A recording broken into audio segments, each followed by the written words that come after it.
Alléluia, alléluia, alléluia, frères et sœurs en Christ, soyez bénis, ma famille et tous ceux qui me reconnaîtront, soyez tous bénis dans le nom de Jésus-Christ de Nazareth.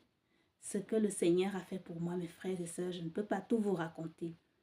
Permettez-moi de louer le Seigneur, j'aime bien louer le Seigneur et ensuite je vais rentrer dans le message. Ce que Dieu a fait pour moi, je ne peux pas tout vous raconter, mes frères, ce que Dieu a fait pour moi. Je ne peux pas tout vous raconter, mes sœurs, ce que Dieu a fait pour moi. Je ne peux pas tout vous raconter. Il m'a sauvé, il m'a lavé par son sang. Ce que Dieu a fait pour moi, je ne peux pas tout vous raconter. Ce que Dieu a fait pour moi. Je ne peux pas tout vous raconter, mes frères, ce que Dieu a fait pour moi. Je ne peux pas tout vous raconter. Il m'a sauvé, il m'a lavé par son sang. Oh oui, je chante Alléluia, je chante Alléluia, je chante gloire à Dieu. Oh oui, je danse Alléluia, je danse Alléluia, je danse gloire à Dieu. Oh oui, je crie Alléluia, je crie Alléluia, je crie oh gloire à Dieu. Oh oui, je chante Alléluia, je chante Alléluia, je chante gloire à Dieu. Ce que le Seigneur a fait pour moi, je ne peux pas tout te raconter, mon frère, ce que le Seigneur a fait pour moi. Je ne peux pas tout te raconter, ma soeur, ce que Dieu a fait pour moi. Je ne peux pas tout vous raconter. Il m'a sauvé, il m'a lavé par son sang. Oui, frères et sœurs, soyons tous bénis, soyez bénis dans le nom de Jésus-Christ de Nazareth. Que la paix et la grâce du Seigneur Jésus-Christ abondent en chacun de nous et dans nos vies au nom de Jésus-Christ de Nazareth. Amen. Seigneur Jésus-Christ, mon âme te bénit et te glorifie. Je te dis encore infiniment merci parce que c'est à cause de toi, c'est grâce à toi, c'est par ta miséricorde que je viens ici là parler de ta part. Merci pour l'opportunité que tu me donnes, Seigneur, de faire cette exhortation. Mon âme te bénit, mon âme te glorifie. À toi seule la gloire, à toi seule la louange, à toi seule la puissance, à toi seule la domination, l'autorité, l'élévation, la force. Toi, mon solide rocher, le rocher des âges, l'ancien de jour, le seul Dieu véritable, le chemin, la vérité et la vie, le seul Dieu éternel qui sauve. Reçois toute ta gloire éternelle. Reçois toute ta gloire, Hachem Adonai. Reçois toute ta gloire, Seigneur Jésus-Christ. Tu es tout pour moi. Je ne te remercierai jamais assez pour tout ce que tu fais pour nous, pour tout ce que tu as fait dans ma vie, pour tout ce que tu fais pour chacun de mes frères et sœurs. Merci encore pour le souffle de vie que tu nous donnes. Merci pour tout ce que tu fais pour nous et dont même nous n'avons pas conscience et connaissance même aussi. Reçois toute ta gloire au nom de Jésus-Christ de Nazareth. Amen, amen, amen. Voilà, frères et sœurs. Cette exhortation porte en fait sur la sanctification de nos maisons. Le Seigneur m'avait dit tout au début, vous tous vous savez, hein, Dieu est saint. Dieu est saint. Et il ne rigole pas avec sa sainteté. Dieu est saint et il veut aussi que nous soyons saints et sans défaut devant lui. Quand le Seigneur vient dans nos vies, mon frère et ma soeur, quand le Seigneur te visite, il fait le grand ménage. Parce que il vient nous trouver dans la pourriture, dans la boue. Et puis quand il vient, il fait vraiment le ménage, que ce soit autour de nous, que ce soit à l'intérieur de nous, que ce soit par rapport à nos comportements et nos habitudes. Il fait vraiment le ménage parce que le but, c'est vraiment qu'on soit à son image, qu'on redevienne comme quand il nous a créés, l'homme originel quand il nous a créés, quand il nous a portés dans le creux de sa main et qu'il nous a envoyés ici sur terre. Voilà, c'est juste qu'en arrivant ici sur terre, nous sommes devenus corrompus par rapport à tout ce qui se passe dans le monde. Nous savons que le monde et tout ce qu'il y a dans le monde, cela ne vient pas de Dieu et que c'est le prince de l'air qui gouverne ce monde. Voilà. Et en plus de cela, nous savons aussi que nous ne savons pas si dans les générations précédentes de nos familles, nous ne savons pas les dieux qu'adoraient nos parents. Vraiment que chacun de nous continue à poser la question au Seigneur pour connaître la fondation même de sa famille. Seigneur, d'où je viens? Comment vous pouvez le savoir? En intercédant pour les membres de vos familles quand vous faites la repentance. Voilà mes frères et sœurs. Donc, ça fait déjà un moment que je voulais faire cette vidéo. Alors aujourd'hui, j'ai pris mon courage pour venir faire cette vidéo parce que je ne voudrais pas que le Seigneur me réclame le sang de qui que ce soit. Voilà mes frères et sœurs.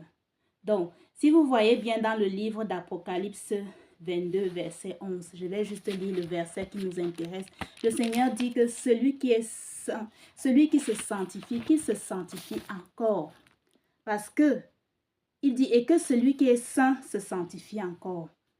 Voilà, donc on doit toujours progresser. Avec le Seigneur, on progresse. Parce que Dieu nous veut parfaits. Dans l'évangile de Matthieu, là-bas, dans les premiers chapitres, le Seigneur nous demande d'être parfaits. Comme lui-même, il est parfait. Comme notre Père Céleste est parfait, il nous demande aussi d'être parfait. Donc, à chaque instant, nous devons nous remettre en cause. Est-ce que, par exemple, si je me lève, en tout cas, c'est ce qu'on devrait faire, hein, qu'à la fin de journée, j'ai fait un peu le bilan de ma journée et puis j'essaie de voir est-ce que le Seigneur est content de ma journée, qu'est-ce qui a marché, qu'est-ce qui n'a pas marché, est-ce que je me suis bien comportée, voilà, donc que nous devons toujours nous remettre en cause, quoi, et puis se repentir en tout temps. Se repentir, c'est vraiment prendre une décision radicale, vraiment. Si j'ai l'habitude de mentir et dire désormais, je me repens et j'abandonne ce péché. Je me fais violence et puis je vais toujours dire la vérité parce que Dieu a vraiment aussi horreur du mensonge. Nous savons qui est le père du mensonge. Dieu ne se mélange pas. Voilà, il faut aussi voir dans 1 Thessaloniciens 5, verset 23. Que le Dieu de paix vous sanctifie lui-même tout entier et que tout votre être entier, esprit, âme et corps soit conservé irréprochable. Irréprochable, là, c'est la sanctification. Donc, mes frères et sœurs, la sanctification, là, c'est vraiment corps, âme et esprit. Corps. Parce que je reviens là-dessus parce que le Seigneur, par sa grande miséricorde, m'avait dit qu'il me conduisait de gloire en gloire dans les profondeurs de la sainteté. Comme vous le savez, Dieu est saint. Et dans une de mes vidéos précédentes, j'avais justement déjà mentionné ce mot cette expression de profondeur de la sainteté. Pardonnez-moi pour l'éclairage, hein, parce que quand j'ouvre, il y a beaucoup de luminosité, et puis quand je ferme, voilà, le plus important, c'est la portée du message. Voilà. Donc, Dieu est saint et il nous amène dans les profondeurs de la sainteté. Comme j'ai dit tantôt, la sanctification, c'est corps, âme et esprit. Moi, par exemple, quand le Seigneur m'a visité, il n'a pas tout de suite commencé à me parler du dépouillement. Vous comprenez? Donc, le dépouillement, là, c'est les profondeurs de la sainteté. Les profondeurs de la sainteté. Il a d'abord commencé à me travailler à l'intérieur, c'est-à-dire sanctification de dedans, par rapport à mon comportement, par rapport à... En fait, il est attentif à tous nos faits et gestes. Vous pouvez voir cela, les œuvres de la chair, hein, dans Galates 5, à partir du verset 19 à 22, si je ne me trompe pas. Une fois que, parce que c'est le Saint-Esprit qui nous conduit et puis qui nous enseigne et puis qui nous convainc de péché, voilà, de justice et de jugement. Donc, il a commencé à l'intérieur de moi. Et c'est comme ça que j'ai commencé à mettre petit à petit, à abandonner certaines choses que Dieu n'aime pas. Voilà. C'est vrai que j'avais même aussi débarrassé la maison de certaines choses.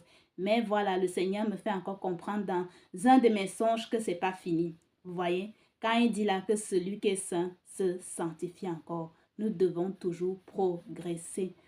Et ça, c'est avec l'aide du Saint-Esprit, parce que de nous-mêmes, nous ne pouvons rien faire. C'est pour ça qu'il dit qu'on demeure en lui, parce que si nous ne demeurons pas en lui, dans l'évangile de Jean 15, nous ne pouvons rien faire. Parce que c'est le Saint-Esprit en nous qui fait tout. En fait, de nous-mêmes, nous ne pouvons rien faire parce que la chair n'aime pas tout ce qui est de l'esprit. Voilà. La chair, elle aime plutôt se gaver, elle aime rester dans son petit confort, tout ce qu'elle faisait auparavant, alors que Dieu, quand il arrive, Il te dit ça, tu ne dois plus faire, tu ne dois plus marcher avec telle personne. Tu vas faire comme ça, tu vas faire comme ça, comme ça, comme ça. Donc, soumission et obéissance. Et au fur et à mesure que tu obéis, le Seigneur aime bien les gens qui obéissent. Voilà, l'obéissance, c'est très important.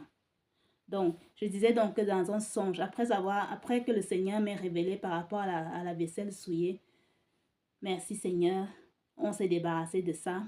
Plus tard encore, quand je priais, je demandais au Seigneur, Seigneur, quelles sont les taches qui sont encore sur ma robe? Parce qu'il dit que nos vêtements doivent être blancs. Vous pouvez tout ça trouver dans l'Apocalypse. Il vient prendre une épouse qui n'a pas de taches sur sa robe. Alors je demandais au Seigneur, quelles sont encore les taches qui sont sur ma robe? Et du coup, un jour, j'ai fait un songe comme ça où j'avais une petite poignée d'affaires dans ma main. J'étais ici en haut de l'étage et puis par-dessus ces affaires, il y avait un serpent, mais c'était un jouet que le Seigneur avait posé dessus. Et puis, sans faire exprès, je pense que c'est l'Esprit du Seigneur, toutes ces affaires-là sont tombées en bas là-bas, en bas, puisque voilà, ils sont tombés en bas. Et puis du coup, je me suis précipitée pour aller, comme ça s'est tombé en bas, le jouet serpent là, il est parti rentrer sous un meuble du salon. Et quand je me suis précipitée, comme c'est des choses que je n'aime pas voir, bien sûr, c'est un peu, n'est-ce pas? Si vous voyez là-bas dans les boutiques, ce qu'on doit manger, ce qu'on ne doit pas manger. Donc voilà, je me suis précipitée sous le meuble du salon, j'ai pris quelque chose, je voulais sortir ce serpent, toujours spirituellement. Et puis le Seigneur a permis que ça rentre encore sous mon canapé. Et je me suis réveillée de ce songe, j'étais vraiment perplexe parce que je savais que c'est comme si j'allais chercher une aiguille dans une botte de foin. Donc, j'étais vraiment découragée, dépitée. Et du coup, je suis restée tranquille avec ça depuis l'année passée. Je me suis assise un peu là-dessus. Et comme avec le Seigneur, tant que tu n'obéis pas, tu n'avances pas. Ma foi, il attend aussi. C'est vraiment une étroite collaboration. Quand le Seigneur te demande de faire quelque chose, fais-le parce que tant que tu ne le fais pas, tu n'avances pas. Il attend il est tellement patient. Il attend jusqu'à ce que tu lui obéisses. Voilà. Donc, j'ai continué à prier. J'ai laissé ce problème-là, ces histoires-là. Et puis, ça me turlupinait. Et puis, je prie encore. Comme j'ai toujours l'habitude de prier, je dis, Seigneur, qu'est-ce que je dois encore faire pour entrer dans ton paradis? Quelles sont les tâches qui sont sur ma robe? Et puis encore, le Seigneur, un jour, je dormais comme ça. Il me transporte en esprit maintenant. Cette fois-ci, j'étais avec lui. Je ne sais pas pourquoi il a choisi la Côte d'Ivoire. J'étais en Côte d'Ivoire avec le Seigneur. Et puis, tout était vraiment sombre là-bas. Tout était sombre. En tout cas, là où on était, tout était sombre. Je me souviens avoir vu une seule maison où il y avait une lampe allumée. Voilà ce que j'avais vu. Et puis, je pouvais aussi voir les mauvais esprits, les démons, comment ils sont posés sur les toitures là. Soit pour nous espionner, soit ils veulent entrer dans les maisons, voilà. Bon, ce n'est pas ça que le Seigneur m'avait amené voir là-bas. Du coup, il m'a amené, nous sommes entrés dans une maison. Et puis, l'univers de la maison était autrement. Je pouvais comprendre que c'était par rapport à ce qui était sur le mur de la maison. Vous voyez, ce qu'on affiche sur le mur de la maison. Voilà. C'était vraiment un autre décor, quoi. Et puis, du coup, comme le Seigneur est un grand, il sait comment nous amener à comprendre parce que ses pensées ne sont pas nos pensées. Hein. Voilà. Donc, du coup, il m'a dit maintenant, pose ta main sur le mur. J'ai posé la main sur le mur pour me faire comprendre. Il m'a dit que les murs de nos maisons doivent être comme ça. Il ne doit rien avoir sur les murs de nos maisons. Vous comprenez, mes frères et sœurs? Rien à voir sur les murs de nos maisons. Voilà. Et ensuite, quand il a fini de me montrer ce qu'il a à me montrer, donc par rapport à toutes ces choses que nous exposons dans nos maisons, qui sont les portes d'entrée des démons, voilà. Si vous regardez dans Exode 20, le commandement 4 à 5, où l'Éternel dit qu'on ne se fera pas de représentation des choses qui sont en haut dans le ciel, sur la terre et sous la mer, si je ne me trompe pas. Permettez-moi, je vais juste lire. Hein. Je lis la parole de Dieu au nom de Jésus-Christ de Nazareth.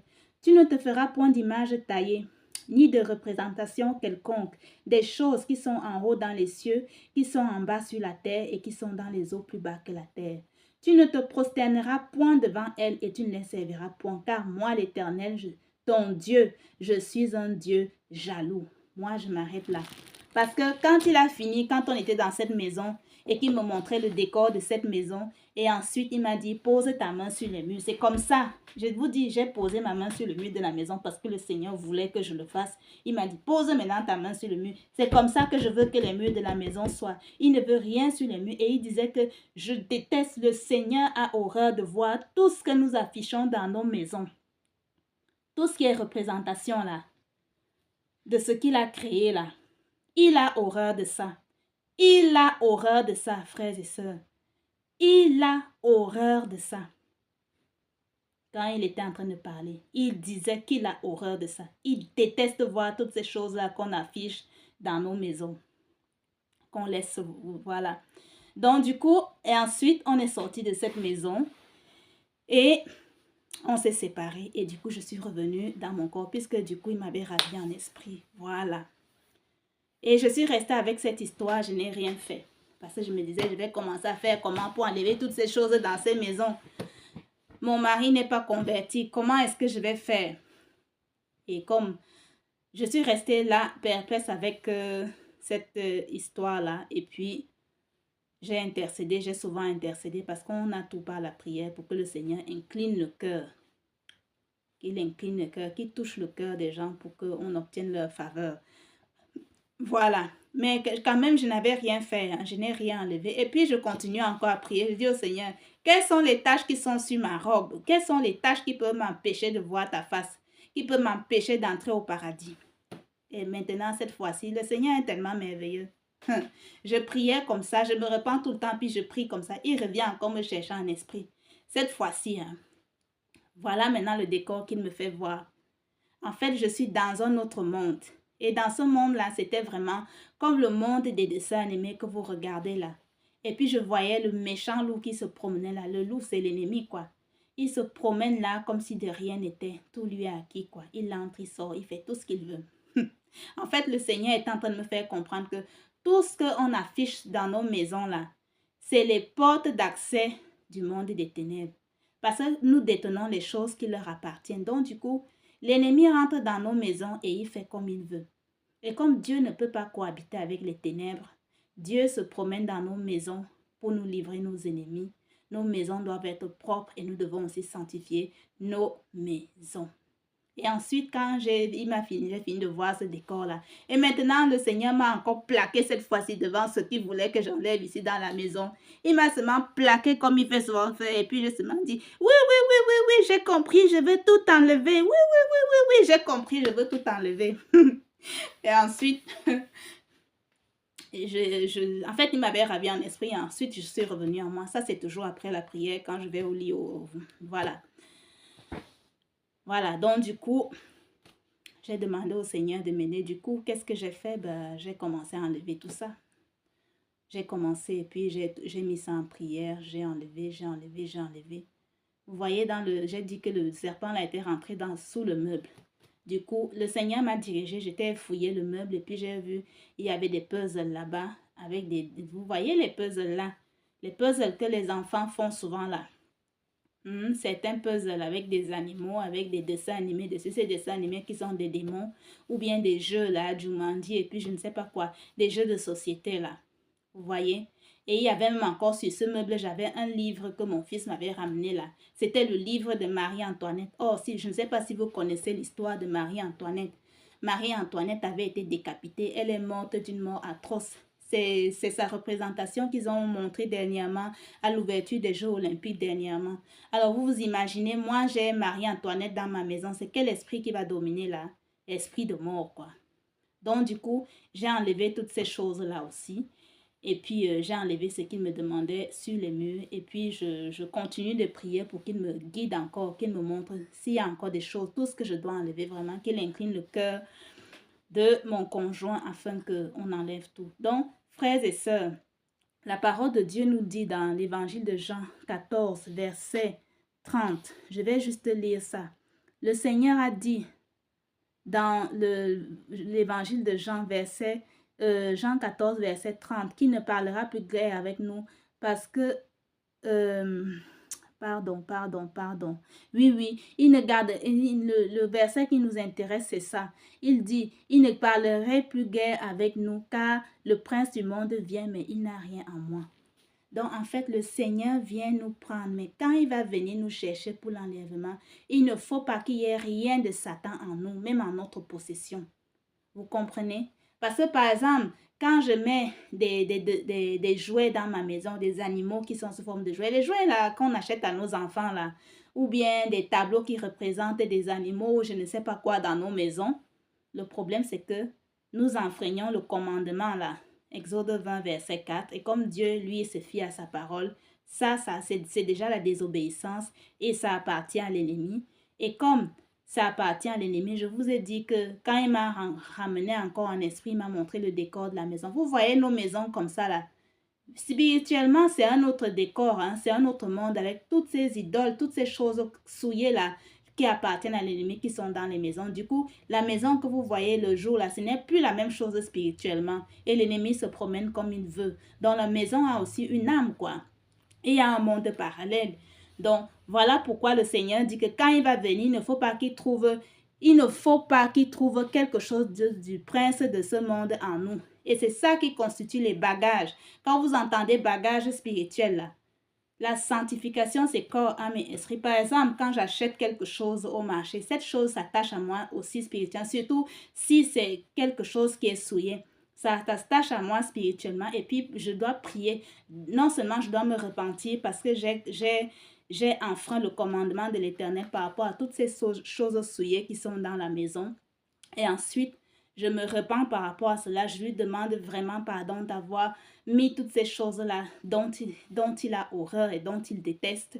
Et ensuite, je prie pour me séparer. Je renonce à ces choses. Je me sépare de ces choses spirituellement en invoquant le sang de Jésus-Christ sur mon corps, mon âme et mon esprit pour me séparer de toutes ces choses et que le feu volcan du Saint-Esprit consume toutes ces choses au nom de Jésus-Christ de Nazareth. Parce que le problème, c'est que si on ne le fait pas, malheureusement, ces choses constituent des bagages spirituels qui vont empêcher les gens de s'élever au ciel quand il y aura l'enlèvement ou bien même d'entrer au paradis. Parce que du coup, après la mort sur le chemin pour aller au paradis, l'ennemi va te dire, mais tu détiens mes choses, tu ne peux pas partir. Donc voilà mes frères et sœurs, je ne sais pas si je vous ai tout dit. Donc voilà un peu ce que je voulais vous dire par rapport à la sanctification. Donc retenons, le Seigneur veut que les murs de nos maisons, sur les murs de nos maisons, qu'il n'y ait rien du tout. Même les photos que nous exposons là, c'est pas bon. C'est pas bon les photos que nous exposons. Parce que l'ennemi utilise toutes ces choses contre nous. Dieu ne veut pas voir de représentation de ce que lui il a créé dans nos maisons. Voilà mes frères et sœurs, en récapitulatif, voilà un peu ce que je voulais partager avec vous comme message. Et je prie au nom de Jésus-Christ que le Seigneur nous aide, nous tous, que Dieu le Saint-Esprit continue à nous guider par rapport au dépouillement, par rapport à tout ce qu'on achète, par rapport à tout ce qu'il y a dans nos maisons. Il faut toujours vérifier quoi.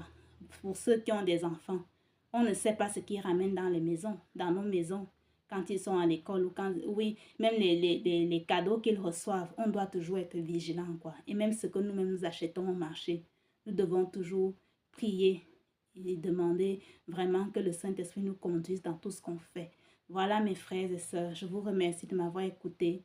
Soyez bénis, soyons bénis. Moi, j'ai toujours l'habitude de dire, moi, je ne connais rien du tout. Vous pouvez voir dans Proverbe 3, verset 5. J'aime beaucoup ce proverbe. Confie-toi en l'Éternel de tout ton cœur et ne t'appuie pas sur ta propre intelligence. Et puis la suite, il dit que ne sois point sage.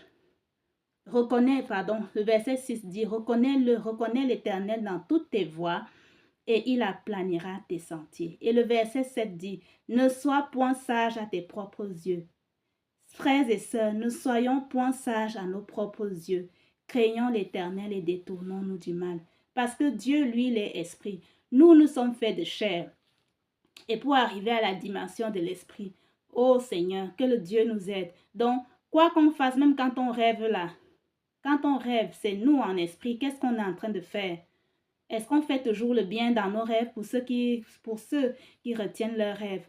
Donc, confions nos rêves à l'Éternel. Que ce qui vient de lui, si c'est ce qui vient de lui, parce que nous, on ne connaît rien. Éternel, mon Dieu, mon roi, si ce rêve me vient de toi, Je te remercie, tu pries et on prie pour sceller toutes ces bonnes choses dans le sang de l'agneau afin qu'elles prennent chair, pour sécuriser tout cela. Mais si cela ne vient pas de toi, éternel, mon Dieu, mon roi, je te demande pardon pour tout le mal que j'ai fait pendant que je dormais, consciemment ou inconsciemment, que ce soit la sorcellerie, consciente, inconsciente. De toute façon, à longueur de journée, on doit le faire.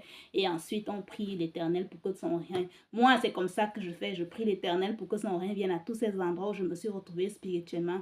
Parce que quand Dieu est là, il va détruire les œuvres du monde des ténèbres et que partout où je me suis retrouvée en esprit, que son règne vienne à tous ces endroits, que tous ceux qui sont dans les ténèbres viennent à la lumière au nom de Jésus-Christ et par le sang de Jésus-Christ.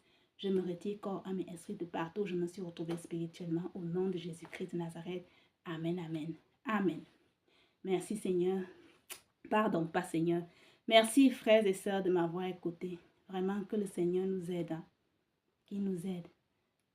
Vraiment, que le Saint-Esprit nous aide, qu'il nous conduise, qu'il nous sanctifie totalement, corps, âme et esprit, comme lui le dit dans 1 Thessaloniciens 5, versets 22 à 23, si je ne me trompe pas trop. Voilà, mes frères et sœurs. Soyons tous bénis, soyez bénis. Je vous remercie de m'avoir écouté. Shalom, shalom.